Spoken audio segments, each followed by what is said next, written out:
तो आज हम लोग पढ़ेंगे acids bases and salts. Acids bases के बारे में हम आज थोड़ा बेसिक कॉन्सेप्ट देखेंगे कि बेसिक कॉन्सेप्ट क्या है एसिड का। अब पहले से पहले हम एसिड्स की टाइप्स डिस्कस कर लेते हैं, फिर उसके बाद हम अकॉर्डिंग टू डिफरेंट थ्योरीज उसके बारे में पढ़ेंगे।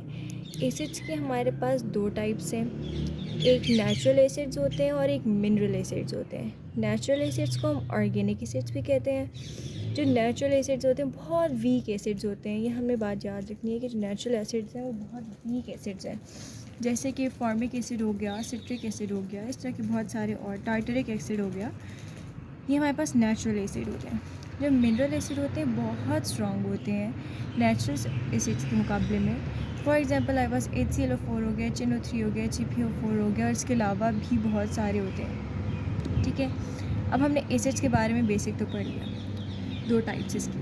अब हम आर्हेनियस, ब्रोंस्टेड, लॉरी और लेविस के अकॉर्डिंग जो है इसको डिस्कस करेंगे कि एसिड क्या है और बेस क्या है। तीनों के डिफरेंट कॉन्सेप्ट्स हैं। अब एसिड्स, जो आर्हेनियस के अकॉर्डिंग एसिड क्या है, जो वाटर में आयनाइज होके H पॉजिटिव आइंस बनाए, यानी प्रोटॉन्स बनाए। Ionise in water to form H positive ion. अब आर्हेनियस एसिड वॉन्स वो वाला एसिड होगा जो जब वाटर में डिज़ोल्व होगा तो आपके पास H पॉजिटिव आइंस बनाएगा। जैसे हमने HCl को वाटर में फॉर एग्जांपल डिज़ोल्व करवाया तो वो अपने रिस्पेक्टिव कंपोनेंट्स में हो गया, तो एक H पॉजिटिव उसने बनाया आयन और एक इसने Cl नेगेटिव आयन बनाया। तो जो H पॉजिटिव आयन बनाने की वजह से हमने इसको आर्हेनियस एसिड भी कहते हैं। बेस को देखा जाए तो उसका उल्टा हो जाएगा, जहाँ वो H पॉजिटिव आयन बना रहा है तो बेस जो है वाटर में OH नेगेटिव आयन बनाएगा। अब आप देख लें NaOH को हम वाटर में डिज़ोल्व कराते हैं तो वो दो टाइप्स के आयन बनाते हैं, Na पॉजिटिव और OH नेगेटिव। तो उसमें आपके पास OH आ गया। तो ये आर्हेनियस के अकॉर्डिंग ये बेस होती हैं जो OH आयन्स बनाती हैं जब वाटर में डिज़ोल्व हो। अब ब्रोंस्टेड लॉरी कॉन्सेप्ट देखते हैं। ये थोड़ा सा कंफ्यूजिंग कॉन्सेप्ट है क्योंकि इसमें प्रोटॉन का कॉन्सेप्ट आ जाता है और बच्चे इसको बहुत ज़्यादा मिक्स कर देते हैं। ब्रोंस्टेड लॉरी, अब ब्रोंस्टेड लॉरी के अकॉर्डिंग एसिड क्या है? एसिड ब्रोंस्टेड लॉरी के अकॉर्डिंग वो है जो प्रोटॉन डोनेट करता है। अब प्रोटॉन क्या हमारे पास यहाँ पर H पॉजिटिव आयन, इसको हम प्रोटॉन कहते हैं। ठीक है, अब ब्रोंस्टेड लॉरी के अकॉर्डिंग एसिड क्या हुआ, जो अपने अंदर से प्रोटॉन डोनेट करता है। बेस कौन सा होता है? जो प्रोटॉन एक्सेप्ट करता है। एक ही रिएक्शन में आपको दोनों मिल सकते हैं। ठीक है, एसिड ब्रोंस्टेड लॉरी एसिड भी मिल जाएगा और ब्रोंस्टेड लॉरी बेस भी मिल जाएगा। अगर हम ये वाला रिएक्शन कंसिडर करें, HCl plus H2O goes to form Cl negative plus H3O plus 1।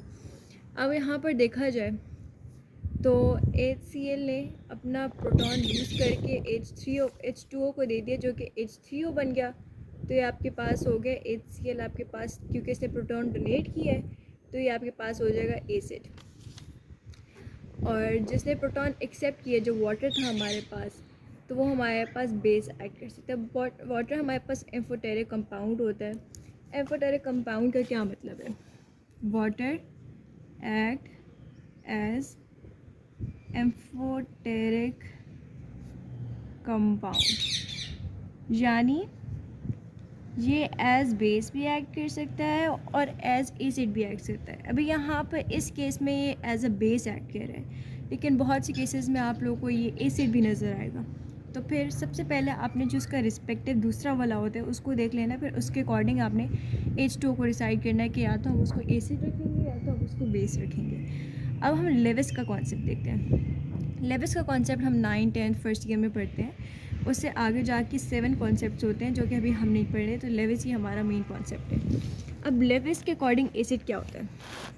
Levi's के अकॉर्डिंग एसिड वो होता है जो accept electron pair to form coordinate covalent bond. और बेस क्या होता है? Donate electron pair to form coordinate covalent bond. अब एक वो एसिड होता है जो इलेक्ट्रॉन पेयर एक्सेप्ट करता है to form coordinate covalent bond, जबकि बेस इलेक्ट्रॉन पेयर डोनेट करता है to form coordinate covalent bond. जो बेस होता है हमारे पास इलेक्ट्रॉन रिच स्पीशी होती है क्योंकि वो अपना इलेक्ट्रॉन पेयर डोनेट कर रही होती है, और जो एसिड होता है वो हमारे पास इलेक्ट्रॉन डेफिशिएंट स्पीशी होती है। अब फॉर एग्जांपल हम NH3 और BF3 का देख लें। NH3 के पास नाइट्रोजन के पास आपके पास लोन पेयर था, लोन पेयर उसने कोऑर्डिनेट कोवलेंट बॉन्ड के थ्रू इसके साथ बॉन्ड बना लिया BF3 के साथ, उसके साथ बना के आपने NH3 BF3 आपके पास कंपाउंड बन गया। अब डोनेट किसने किया अपना इलेक्ट्रॉन पेयर? NH3 ने, तो ये आपके पास बेस है होगी। और BF3 ने एक्सेप्ट किया इलेक्ट्रॉन पेयर, तो ये आपके पास एसिड होगी। इसी को अगर आप खोल के देख लें तो इस तरह होगा, NH3 एक लोन पेयर हो गया और BF3 इसने अपना इलेक्ट्रॉन पेयर्स को डोनेट कर दिया। तो इसके बाद क्या फॉर्मेशन होगी? NH3 BF3, ये आपके पास कंपाउंड बन जाएगा। तो ये आपके पास एज अ बेस ऐड कर रही है और ये आपके पास एज अ एसिड ऐड कर रही है। अब हमने कॉन्जुगेट एसिड और बेस का कॉन्सेप्ट देखना है, तो उसके लिए पहले हमें कुछ चीज़ें क्लियर होनी चाहिए। अब कुछ पॉइंट्स यहाँ पर देख लें।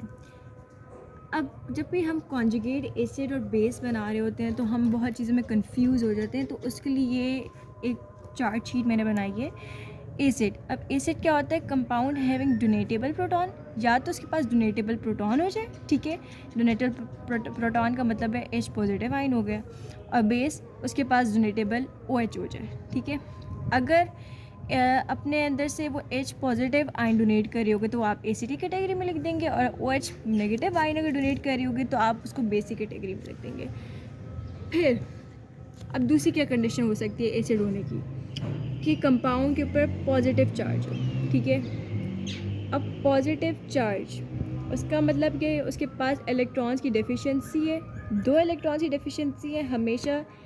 तब आपके पास इलेक्ट्रॉन डेफिशिएंसी होती है कि जब एटम अपना एक एटम और जो उसने अपना एक इलेक्ट्रॉन और जो उसने बॉन्ड किया होता है वो खो देता है, तो उसके पास हमेशा 2 इलेक्ट्रॉन की डेफिशिएंसी होती है, तब उसके पास +1 का चार्ज आता है। तो एसिड वो होगा जिसके ऊपर पॉजिटिव चार्ज हो सकता है, और बेस वो होगा जिसके ऊपर नेगेटिव चार्ज होगा। एसिड हमेशा इलेक्ट्रॉन डेफिशिएंट स्पीशी होती है। फॉर एग्जांपल हम ये 3-5 आप याद कर लें एलिमेंट्स, ग्रुप 3A के जो एलिमेंट्स होते हैं मोस्टली एसिड्स होते हैं। BF3, BH3, AlCl3, BCl3, AlH3 और FeCl3। और बेस आपके पास इलेक्ट्रॉन रिच स्पीशी होती है, ठीक है, उसके पास लोन पेयर होता है। इलेक्ट्रॉन रिच स्पीशी का मतलब क्या है? उसके पास लोन पेयर होगा, ठीक है। अब लेविस कॉन्सेप्ट के अकॉर्डिंग जब भी हमारे पास फॉर्मेशन ऑफ कोऑर्डिनेट बॉन्ड हो जाएगी तो उसके बाद हम चीज़ों को कैसे रिकॉग्नाइज कर सकते हैं, उसके 4 पॉइंट्स हैं।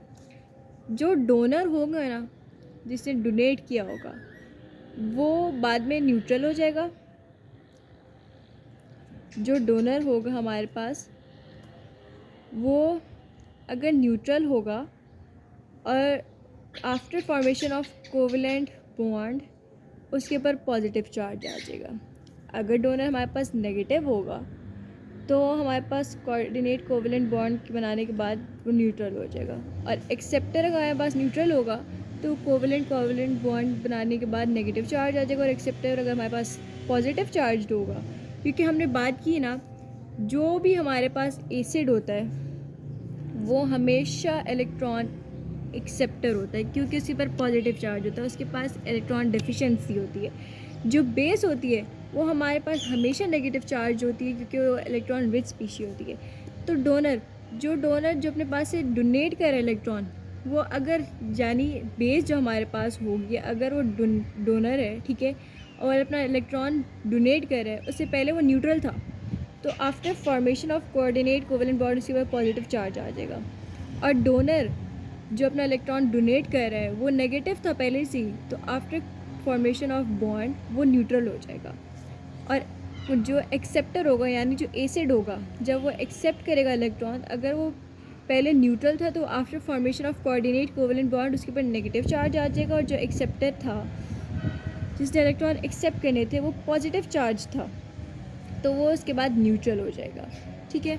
अब हम लोग कहते हैं कि जिस हर OH वाला है, जो आपके पास जिसके पास OH है वो बेस है हमारे पास, तो हम कार्बोक्सिलिक एसिड को एसिड क्यों कहते हैं? वो भी तो RC डबल बॉन्ड और कार्बोनाइल ग्रुप है उसके पास, और OH भी है उसके पास, ठीक है। और NH4 और NH4OH में भी आपके पास OH है। NH4OH को हम बेस क्यों कहते हैं, और कार्बोक्सिलिक एसिड में भी तो OH है, उसको हम एसिड क्यों कहते हैं? तो उसकी ये एक्सेप्शन है Carboxylic acid contains OH group, but it doesn't have ability to donate OH. It releases H positive and act as acid.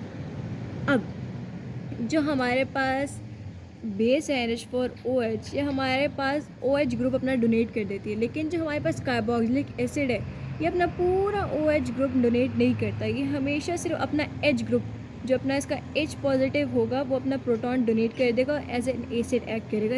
इसलिए हम इसको एसिड कहते हैं. अब इसी तरह हम कुछ एग्जांपल्स देखते हैं कॉन्जुगेट एसिड बेस पेयर की. अब हम देखें NH3 + H2O हमने ये लिया, ठीक है. अब NH3 के पास लोन पेयर था, उसने अपना लोन पेयर इसको दिया कोऑर्डिनेट कोवलेंट बॉन्ड के थ्रू. फिर उसने फॉर्म कर दिया NH4 पॉजिटिव + OH नेगेटिव. अभी हमने पीछे पढ़ा कि जो भी अपना पहले NH3 न्यूट्रल था आपके पास, जिसने भी अपना डोनेट करता है इलेक्ट्रॉन, न्यूट्रल होके अपना इलेक्ट्रॉन डोनेट करता है, तो उसके बाद उसके ऊपर पॉजिटिव चार्ज आता है. तो जब हमने पढ़ा कि डोनर न्यूट्रल होगा तो आफ्टर रिएक्शन उसके ऊपर पॉजिटिव चार्ज आ जाएगा. इसी तरह हम इसको देखें कि जो है हमारे पास इसने अपना इलेक्ट्रॉन डोनेट किया, आफ्टर रिएक्शन इसके ऊपर पॉजिटिव चार्ज आ गया, ठीक है. और जो हमारे पास जिसने एक्सेप्ट किया वो पहले हमारे पास एज न्यूट्रल कंपाउंड था, और उसके बाद जो है हमारे पास उसके ऊपर नेगेटिव चार्ज आ जाएगा, क्योंकि हमने पढ़ा कि एक्सेप्टर जब न्यूट्रल होता है तो after formation of covalent bond वो नेगेटिव चार्ज उसके ऊपर आ जाता है. अब हम देखें NH3 इसने अपना डोनेट किया. अभी हमने पढ़ा कि जो अब इस हमारा ये क्या हो सकता है, इसने अपना लोन पेयर डोनेट किया. पहली निशानी तो ये होगी कि इसने अपना लोन पेयर डोनेट किया, तो ये हमारे पास लेविस एसिड बन सकता है, लेविस बेस बन सकता है, क्योंकि इसने अपना इलेक्ट्रॉन पेयर डोनेट कर दिया. तो हम इसको बेस इस कैटेगरी में कह देंगे कि ये बेस है, क्योंकि इसने अपना डोनेट किया है इलेक्ट्रॉन पेयर इसको H2O को. और हम इसको एसिड इसलिए कहेंगे H2O को क्योंकि इसने एक्सेप्ट कर लिया हमारे पास. तो हमने लेविस बेस में पढ़ा है, लेविस एसिड में पढ़ा है कि वो इलेक्ट्रॉन पेयर एक्सेप्टर होता है. तो उसे इलेक्ट्रॉन पेयर एक्सेप्ट करके अब कॉन्जुगेट एसिड और बेस पेयर को हमने कैसे समझना है. अब हमेशा जो ना NH हमने पढ़ा था कि जो हमारे पास न्यूट्रल बेस होती है वो हमेशा बाद में पॉजिटिव चार्ज लेती है, और जो हमारे पास न्यूट्रल एसिड होता है कॉन्जुगेट इस क्या नाम है कोवलेंट बॉन्ड के बाद आपके पास नेगेटिव चार्ज लेकर आती है अपने ऊपर. अब हमने देखा कि बेस से NH4 पॉजिटिव बना और एसिड से आपके पास OH नेगेटिव बना, ठीक है. अब देखें NH4 पॉजिटिव, इसके ऊपर पॉजिटिव चार्ज. हमने पॉजिटिव चार्ज की निशानी किस में पढ़ी थी, हमने पढ़ी थी पॉजिटिव चार्ज की निशानी एसिड में, कि उसके ऊपर पॉजिटिव चार्ज होता है. बेस की निशानी पड़ी थी नेगेटिव चार्ज में, ठीक है. अब इसमें हम देखें कि इससे पॉजिटिव चार्ज आ गए तो एसिड हो गया, और इस पर नेगेटिव चार्ज आ गए तो हमने बेस कर दिया सिंपली. तो अब ये बहुत इंटरेस्टिंग बात है कि हमेशा जब भी एसिड और बेस रिएक्ट करते हैं तो बेस से एसिड बनता है और एसिड से बेस बन जाता है, कॉन्जुगेट एसिड और कॉन्जुगेट बेस, ठीक है. अब इसी तरह दूसरी एग्जांपल कंसिडर करें H2O + HCl, ठीक है. अब H2O में आपके पास O के ऊपर लोन पेयर भी है, HCl में आपके पास कोई लोन पेयर नहीं है. पहली निशानी तो ये हो गई कि हमारे पास लोन पेयर आ गया, ठीक है. लोन पेयर वाला हमेशा बेस होता है क्योंकि वो इलेक्ट्रॉन रिच स्पीशी होता है. हमने लेविस में पढ़ा है कि जो इलेक्ट्रॉन रिच स्पीशी होती है वो अपना इलेक्ट्रॉन पेयर डोनेट कर देती है, तो हमारे पास बेस कह दिया हमने. और HCl को हमने एसिड कह दिया, ठीक है. आफ्टर फॉर्मेशन ऑफ कोवलेंट क्या नाम है coordinate covalent bond Cl negative बना और H3O बन गया. अब जो एसिड से हमारे पास HCl जो हमारे पास एसिड था उससे हमारे पास बन गई बेस, कॉन्जुगेट बेस, और जो क्योंकि उसके ऊपर नेगेटिव चार्ज है और जो जिसके ऊपर पॉजिटिव चार्ज आ गया हमने पढ़ा है कि वो एसिड होता है, तो हमारे पास बेस से एसिड बन गई. इसी तरह हम एक और एग्जांपल देख लेते हैं NH4 + 1 + H2O. अब इसके ऊपर पॉजिटिव चार्ज आ गया. हमें पता है जिसके ऊपर पॉजिटिव चार्ज होती है वो तो हमारे पास एसिड होता है. एसिड हो गया तो अब यहाँ पर वाटर बेस एक्ट करेगा, क्योंकि यहाँ पर एसिड आपके पास ऑलरेडी आ गया. अब ये बेस एक्ट करेगा. अब हम इसको दो तरीक़ों से देख सकते हैं. क्या तो एक तो इसके ऊपर पॉजिटिव चार्ज था और दूसरा इसने अपना जो हाइड्रोजन अपना जो प्रोटॉन है वो डोनेट किया H2O को, तो ये हमारे पास जो है एसिड उस तरह भी हो सकता है और एक पॉजिटिव चार्ज के थ्रू भी एसिड हो सकता है। अब हमने देखा NH4+1 आपके पास NH3 में कन्वर्ट हो गया। अब उसके ऊपर लोन पेयर है, तो हमने पढ़ा था जो लोन पेयर होता है वो हमेशा बेस होती है, क्योंकि उसके अंदर एबिलिटी होती है कि वो अपना इलेक्ट्रॉन पेयर डोनेट कर सकता है। तो हमने इसको कॉन्जुगेट बेस कह दिया लोन पेयर की बेसिस पे। और HCO+1 आ गया तो हमने इसको चार्ज प्लस आ गया तो हमने इसको कॉन्जुगेट एसिड कह दिया। तो एसिड हमारे पास कॉन्जुगेट बेस में कन्वर्ट हो गया और बेस हमारे पास कॉन्जुगेट एसिड में कन्वर्ट हो गया। अब ये दो रिएक्शंस थोड़े से मुश्किल हैं। HClO4 + H2O, अब आप क्या सोच के इसको क्लासीफाई करेंगे कि ये एसिड है या बेस है? अब पहले पूरा रिएक्शन देख लें। HClO4 + H2O goes to form ClO4 - 1 + H3O + 1। अब HClO4 ने अपना जो हाइड्रोजन है, अपना प्रोटॉन डोनेट करके H2O को दे दिया। रिएक्शन के बाद हमें नज़र आ रहा है, तो हमने पढ़ा है कि जो अपना प्रोटॉन डोनेट करता है वो हमेशा एसिड होता है, और जो दूसरा हो गया जिसने एक्सेप्ट किया है अपने पास हाइड्रोजन को, वो बेस हो गया। अब आफ्टर रिएक्शन हम देखेंगे इसके ऊपर नेगेटिव चार्ज है। नेगेटिव चार्ज वाला हमने पढ़ा था कि बेस है, और जो पॉजिटिव चार्ज वाला था हमने पढ़ा था एसिड है। तो बेस से कॉन्जुगेट एसिड बन गया और एसिड से कॉन्जुगेट बेस बन गई। अब इसी तरह एक और एग्जांपल, ये थोड़ी मुश्किल एग्जांपल है। H2O + CO3 - 2 goes to form OH negative + HCO3 negative. अब तो हम ये भी नहीं कह सकते कि ये तो दोनों मैम इसके ऊपर तो दोनों पे -1 आ गए तो इन दोनों को बेस होना चाहिए, नहीं। अब हम देखेंगे H2O + CO3 - 2। अब CO3 में एसिड ने जो हाइड्रोजन था अपना H2O ने, इसने अपना इसको डोनेट किया और ये बन गया HCO3 - 1 और ये रह गया OH नेगेटिव। अब -2 जो हमारे पास छोटा कंपाउंड है, मतलब कि -2 हमने पढ़ा है कि माइनस में जैसे हम जो बड़े वर्ड्स बड़े नंबर होते जाते हैं वो छोटे होते जाते हैं, और जो छोटे वर्ड्स होते हैं वो हमेशा बड़े होते हैं। जैसे -2 -1 से छोटा है, ठीक है। अब पहले तो हम इसको कैसे क्लासीफाई करते हैं कि इसने अपना जो हाइड्रोजन है वो दे दिया, डोनेट कर दिया बेस को, तो ये आपका एसिड हो गया क्योंकि इसने अपना हाइड्रोजन रिमूव कर दिया, और ये बेस हो गया क्योंकि इसने एक्सेप्ट कर लिया। अब -2 के बेसिस पे भी हम इसको कह सकते हैं कि ये जो बेस है, क्योंकि इसके ऊपर माइनस चार्ज है तो हमने इसको बेस कह दिया। अब आफ्टर रिएक्शन OH नेगेटिव बना और HCO3 - 1 बना। अब HCO3 - 2, अब देखो इस रिएक्शन को देखो। अब जब जब CO3 के ऊपर -2 था, जब उसके अंदर हाइड्रोजन प्रोटॉन आके ऐड हुआ जिसके ऊपर +1 चार्ज होता है, तो वो HCO3 से -2 + 1 हो गई, तो -2 + 1 से वो -1 में आ गई, यानी वो छोटी स्टेट से बड़ी स्टेट पे चली गई, ठीक है। उसके अंदर जो नेगेटिव चार्ज था वो बढ़ गया। जब उसके अंदर नेगेटिव चार्ज बढ़ गया तो इसका मतलब है कि वो एसिड ऐड करेगी, और जब OH के ऊपर जो दूसरी रहेगी वो हमारे पास कॉन्जुगेट बेस ऐड करेगी। अब जैसे हमने यहाँ पर पढ़ा कि जो एसिड है उसके अंदर पॉजिटिव चार्ज होता है, जो बेस होता है उसके अंदर नेगेटिव चार्ज होता है। तो अब अगर हम इस एग्जांपल को देखें तो इसमें हमारे पास -2 छोटा था और -1 बड़ा है, तो यानी इसके अंदर ज़्यादा चार्ज हो गया, -1 ज़्यादा चार्ज आ गया। जब जाहिर सी बात है इसके अंदर ज़्यादा चार्ज आ जाएगा तो उसका मतलब है कि वो हमारे पास कॉन्जुगेट एसिड है। 191 पे आप लोग देख सकते हैं हमें कॉन्जुगेट एसिड बेस पेयर के साथ एक एग्जांपल सॉल्व करने को कही हुई है। तो आप ये सारी एग्जांपल्स देख सकते हैं, सारी वही एग्जांपल हैं जो मैंने आपको पीछे कराई हैं। ये उसमें से 2-3 एक्स्ट्रा हैं जो कि बहुत ईजी है, तो आप इसको सॉल्व कर लें। हम सेल्फ असेसमेंट एक्सरसाइज 9.1 देखें। अब हमने लेविस एसिड और लेविस बेस को हमने आइडेंटिफाई करना है। अभी हमने पढ़ा जो एसिड है उसके ऊपर पॉजिटिव चार्ज होगा, और जो बेस है उसके ऊपर नेगेटिव चार्ज होगा, ठीक है। अब इसको देख लें आप, Cl नेगेटिव + AlCl3। अब पहले तो ऑब्वियस हो गया Cl के ऊपर नेगेटिव है तो हमारे पास बेस हो गई, और AlCl3 हमारे पास एसिड हो जाएगा। तो आपके पास एक आगे कंपाउंड बना रहे हैं।